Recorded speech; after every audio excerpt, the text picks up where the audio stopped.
Travis Wayne Goodsell. I'm probably going to do what I did last night, and it worked so well. Doing a video and then putting it up tomorrow morning. I was going over the list of excommunicated Mormons of the Church of Jesus Christ of Latter-day Saints, and found a link to list of former or dissident LDS Church. And John Huntsman Jr.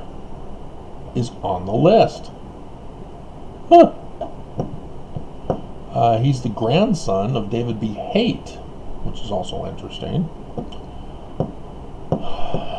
So, yeah. Very weird. And Amy Adams. Oh, she is so cute in that Cinderella knockoff. So cute. But, how do you know? Then the pigeon eats the cockroach. Oh, hilarious. Aaron Eckhart, I knew.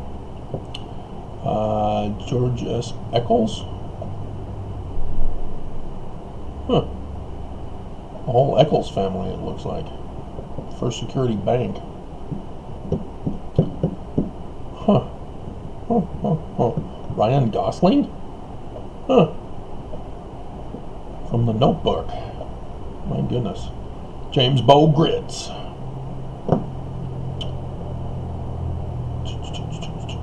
Bushnell, Butler, Doyer, Brimley, Booth.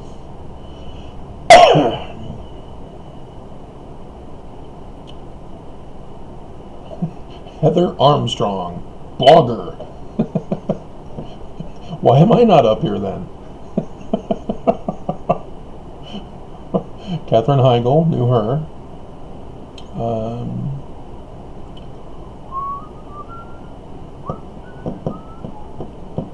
Interesting. Abby Huntsman, which I'm assuming is John Huntsman Jr.'s daughter, is considered a political commentator.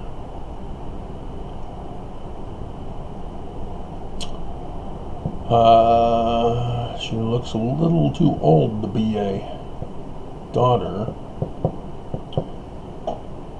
unless she's adopted.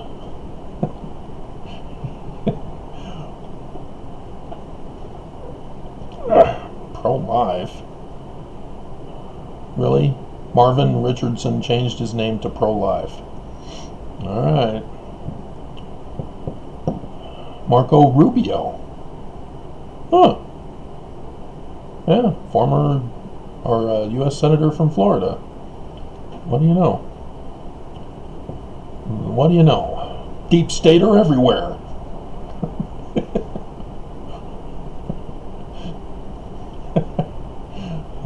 Know about Gerald and Sandra Tanner. I thought they were excommunicated. Guess they just left.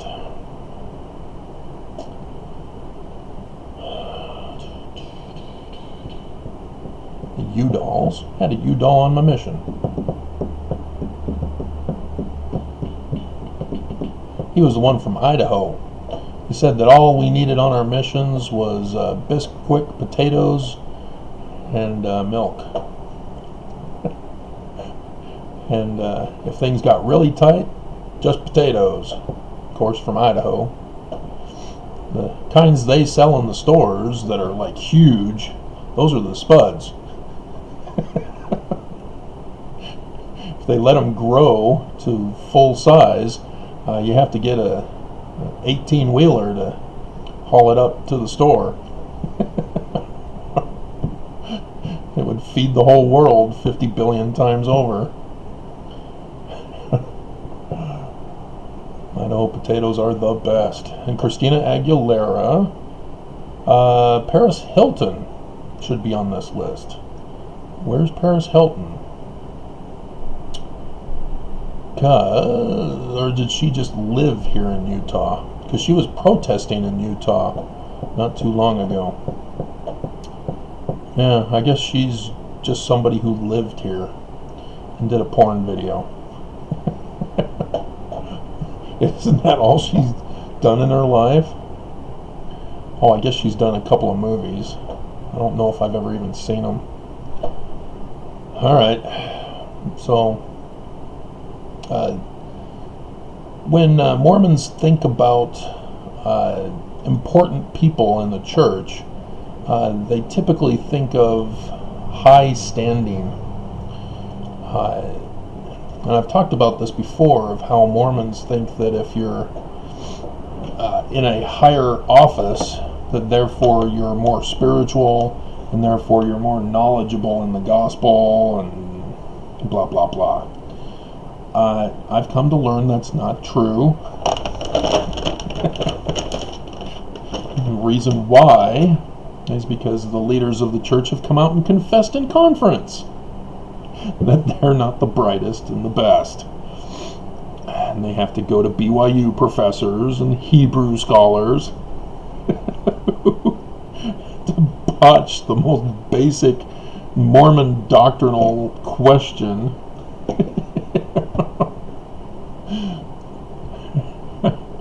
It's like in Jeopardy. You have just the one question left, and you're the greatest Jeopardy player ever, and it was a gimme question, and you botch it. You become a loser for life. Everybody knows you as the loser.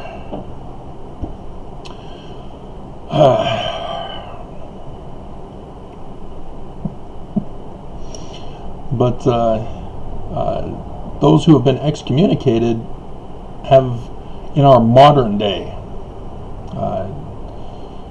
have been only those from the 70.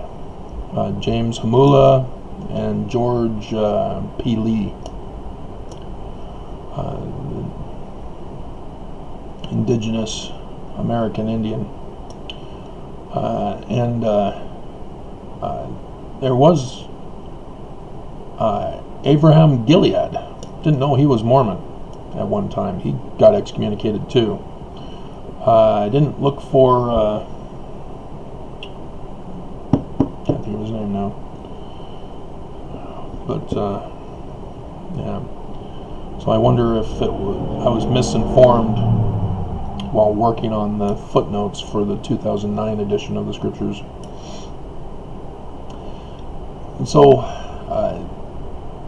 when people of high rank get excommunicated, it makes big news. There's even a guy from, I think, Sweden or something,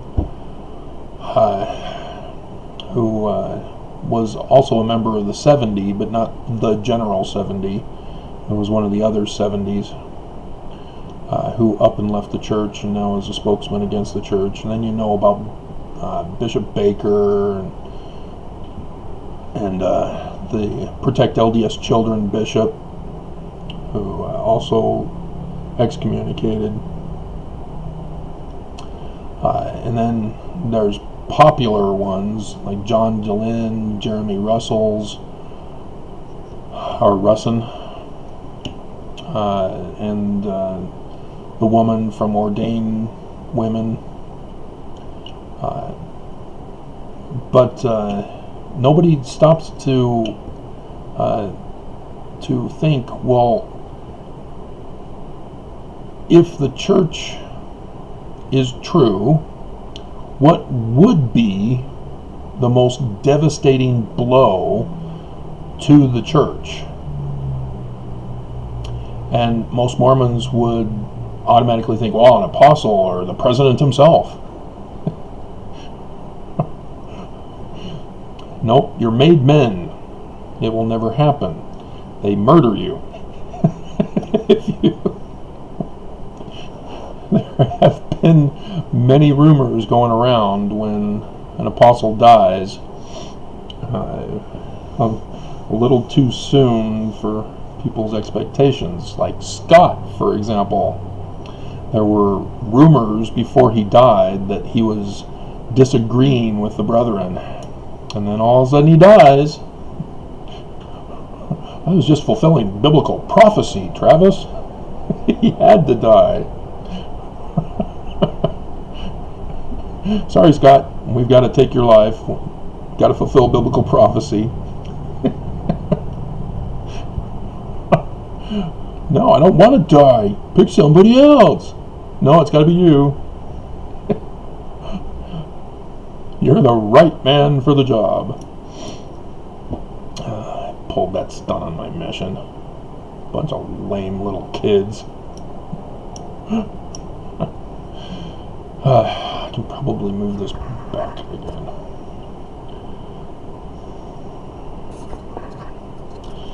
But seriously, if the apostles don't know Mormonism, then their choosing to give up on Mormonism isn't that big of a deal.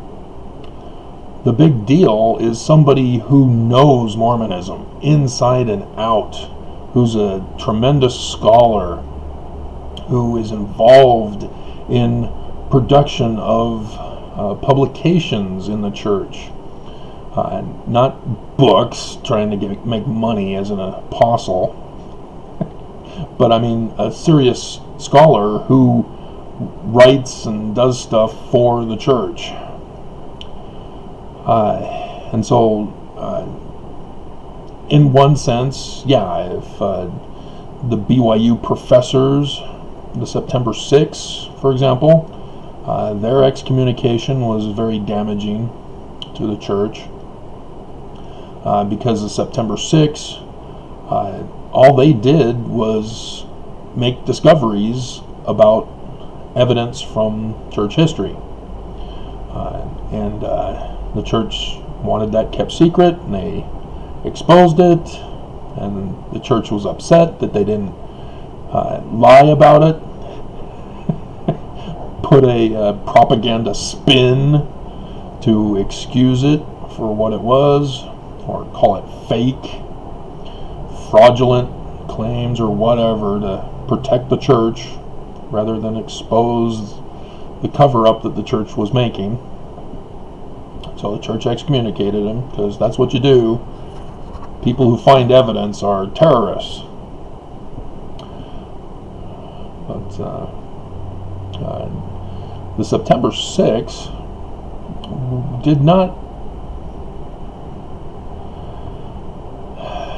not support Joseph.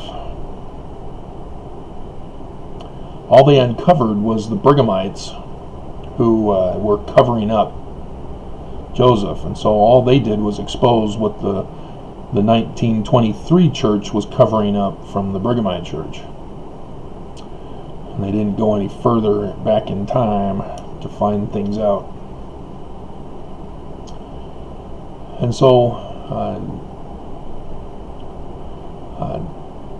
also another devastating blow for a church to lose a member would be somebody who takes 11 million Mormons with them. Nobody else has done that, as I'm being cryptic. John DeLynn has taken over 100,000. Jeremy Reynolds, thanks to John DeLynn, probably has a good following for his CES letter web page. Denver Snuffer, 2,000 or 3,000. Nobody knows because he doesn't form a church. It's just people who have left the Mormon church to follow his teachings without a church. The stake in Idaho that Oaks went up to chastise, call them apostates.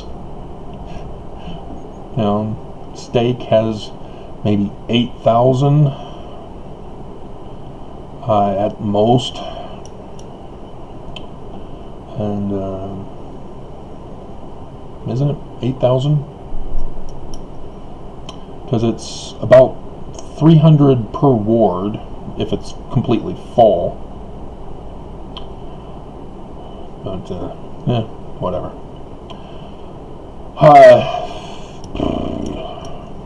So maybe even just 3,000.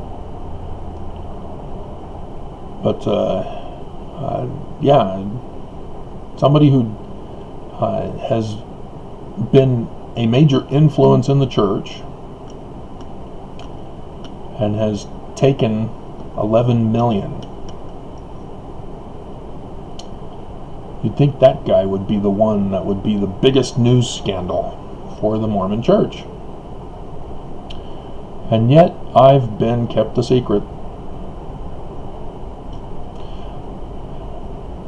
I was in the church service curriculum department in 2000 to 2004. It was an extended mission to finish up the footnotes, the revision of the footnotes. And I started and was so fast and so good, and even went above and beyond what they wanted me to do. They kept saying, you don't need to change the regular footnotes, just the ones with Topical Guide and Bible Dictionary, to convert them to Guide to the Scriptures. That's all we want you to do. Don't need to do any more. Couldn't help it. Too many errors.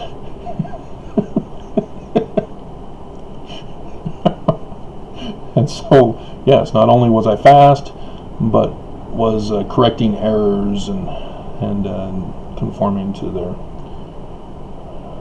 hand feels a little swollen. Too much salt, I guess, from the cashews.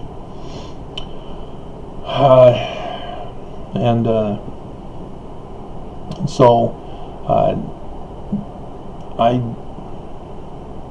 I was checked, obviously. They had to check my work and realized, okay, this guy is super good. As good, and I would say better, because Bruce R. also needed to be corrected.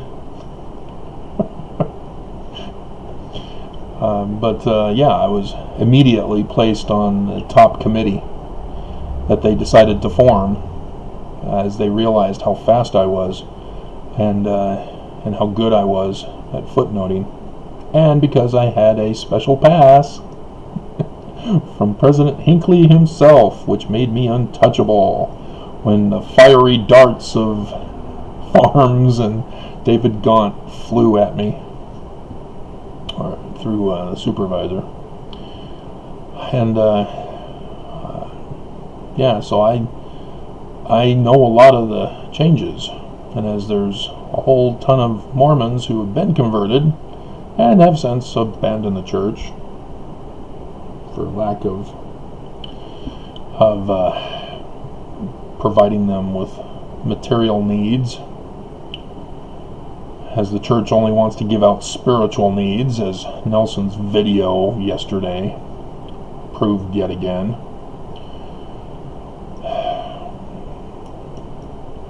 But yeah,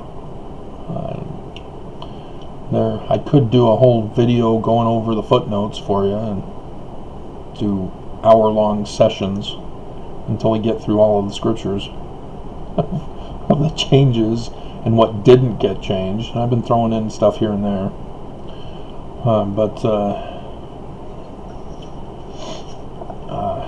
yeah, the 11 million.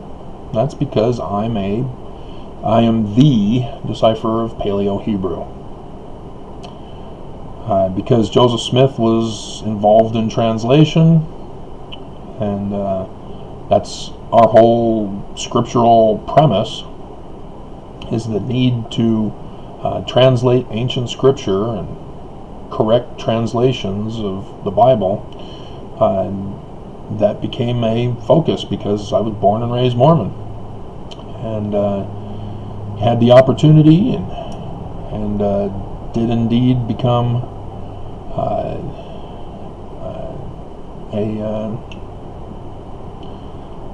the decipherer of Paleo-Hebrew, went on to be the decipherer of Egyptian petroglyphs. And if you're wondering, petroglyphs, I've done the video, not too many people came to it. It's like nobody cares. They all left, and so now they don't think that there's anything to it. Like, Joseph is a fraud.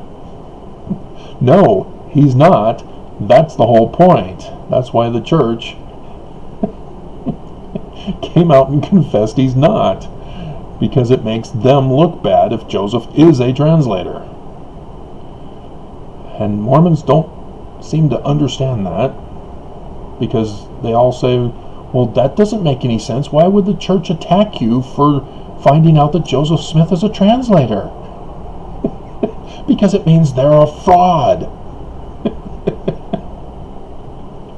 It's that simple. That's why I laugh hysterically over his botched meaning of Israel. Oh dear God, what a joke that was. And I have been denied putting it in the lawsuit. So yes, my lawsuit is the only lawsuit left against the church. The church bailed on the Boy Scouts. Have fun with the lawsuits. And Gaddy versus COP seems to have been stopped. So she lost, as far as I can tell, unless there was some kind of a settlement for just Gaddy and nobody else. I've not been hearing anything about it, so yeah, most likely she lost.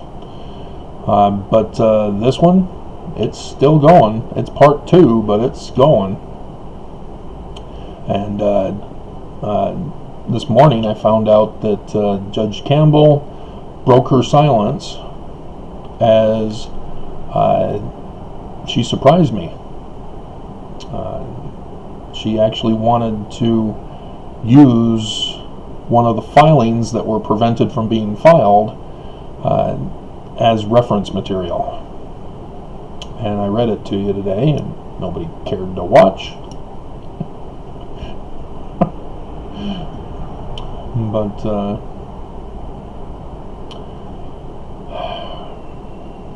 yeah, I should be much bigger than I am, and I don't seek for the attention.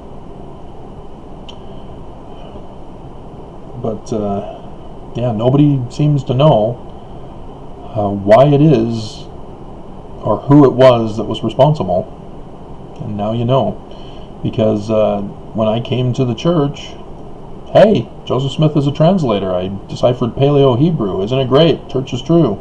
Well, the church put me on a Troublemaker List and destroyed my whole life.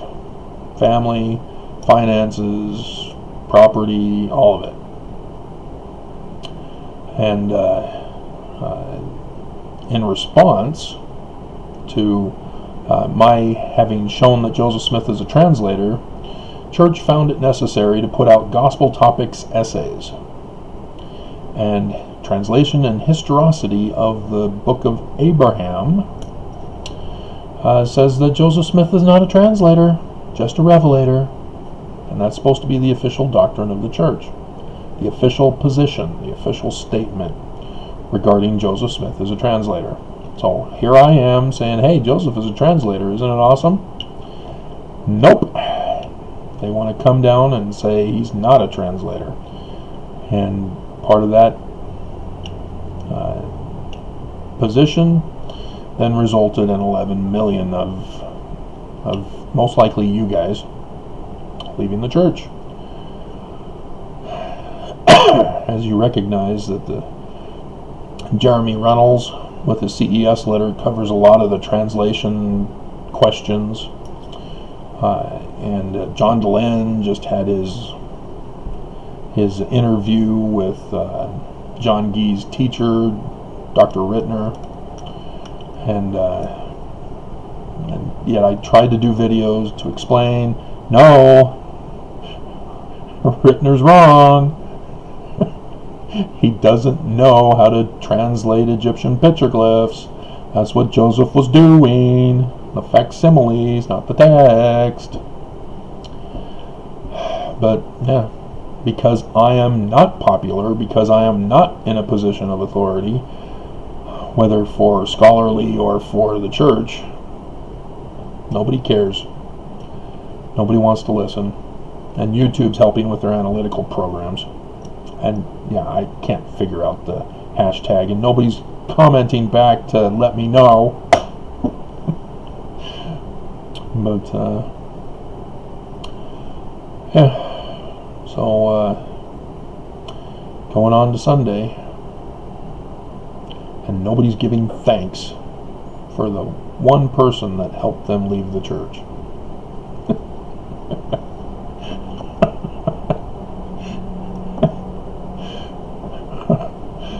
There's some movies that, Groundhog Day. You never even thank me, you little.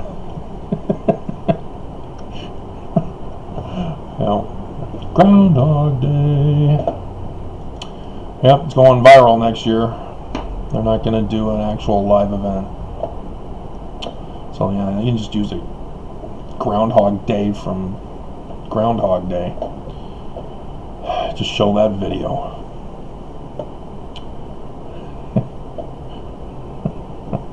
Nancy Taylor? Time for bed.